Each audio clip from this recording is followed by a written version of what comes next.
ఇప్పుడు 2024 ఎలక్షన్లు వస్తున్నాయి కదా, ఎవరు గెలుస్తారు మీరు? అయ్యన్ పాత్రి గారు గెలుస్తారు. ఏంటి, ఎందుకు మళ్ళీ అయ్యన్ పాత్ర రావాలని? మరి ఎక్కడ పనులు అక్కడ ఆగిపోయండి, అతను వస్తే చేస్తారు అనుకుంటున్నాం మేము. అంటే ఏంటి మీకు ఏం తక్కువ? మాకు తక్కువ అంటే మరి ఇక్కడ ఏ రోడ్డు లేదు, కాలువలు లేవు, లైట్లు లేవు, ఎవరికి చెప్పినా పట్టించుకోలేదు. వారంటీకి మేము 8 నెలలు అయింది లైట్లు పోయి చెప్పి చెప్పి చెప్పి నోరు నొప్పెట్టింది, వేయలేదు. వేయకపోతే అప్పుడు ఇక్కడ రమణ గారు అనేసి గాలి రమణ గారు వాళ్ళతోని మొన్న పేచి పెట్టి అదేంటి ఆ కిందనంతా లైట్లు వెలుగుతున్నాయి, ఇక్కడ లేవు, పాములు అవి తిరుగుతున్నాయి, పిల్లలతో ఇబ్బంది పడుతున్నారు అలాగనేసి అంటే మొన్న చేశారు. అంటే ఇప్పుడు వైసీపీ ప్రభుత్వం అభివృద్ధి జరుగుతుంది అంటున్నారు, మీరు చూస్తే ఇంకేం అవ్వదు.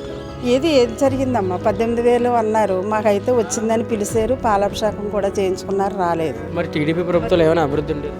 ఉండేదంటే మేము అడగడానికి కొంచెం బాగుండేది, చేసేవారు. 2024 ఖచ్చితంగా ఎవరు గెలుస్తారు? అయ్యన పాత్ర గారే గెలుస్తారు.